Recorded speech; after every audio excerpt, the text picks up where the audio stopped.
কথা ছিল আপনার সাথে। আপনি কি শিহাব?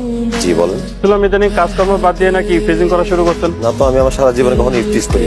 তাহলে লামিয়ার সাথে কি বলছেন? আমি আমার বিয়ে করাবো, আমার একমাত্র বউ, আমার হালাল বউ। কিন্তু লামিয়া তো আপনার বউ না। লামিয়ার সিদ্ধান্ত তো আমি নিব না।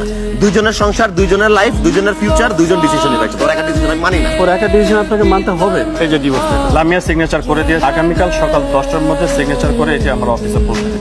ঠিক আছে, আমার কোনো নেম প্লেট নাই, আমার নাম শিহাব। আপনিও আমার নামে খোঁজ নিবেন যে আমি আর একার সিদ্ধান্ত মানিও না, সিদ্ধান্ত আমি ঘূর্ণিও না। ডিভোর্স লেটার দুইজনের সিদ্ধান্তে সাইন করব, একা একা কিছু করতে পারবো না।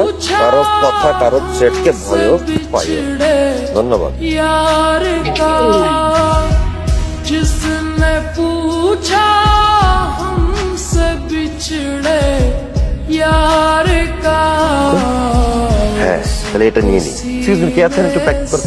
তুমি এখানে কেন আসছো? উপর কিনতে আসছিলাম, তোমাকে দেখলাম তাই আগে আসলাম। আচ্ছা, ড্রেসটা তোমার সুন্দর লাগছিল, আমি বিলটা দিয়ে দিচ্ছি, আমি নিয়ে নিই। এক্সকিউজ মি, আমার বিল দিবা মানে? জানো না আমার সেপারেশন, এটা আমাদের বাসা। আল্লাহর রাস্তায় তুমি এখান থেকে যাও। কিন্তু তুমি করতেছো। এই লামিয়া, শোনো না, যে তোমাকে ভালো লাগতো, লামিয়া এটা নিয়ে নিই। এটা দিয়ে তো লামিয়া।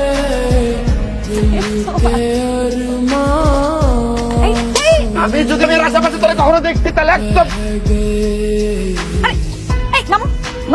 সরি, নামতে পারছি। তুমি বুঝতে পারতেছো না, তুমি যা চাচ্ছ সেটা পসিবল না।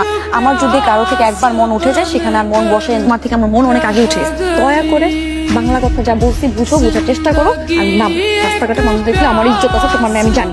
নাম। ঠিক আছে, নেমে যাচ্ছি, কিন্তু নামছি না। এই সিটটা কিন্তু আমার, তোমার পাশে কেউ বসবে না।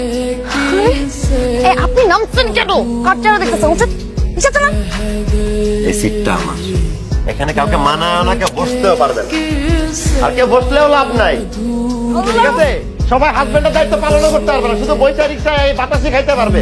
ওই পর্যন্ত करके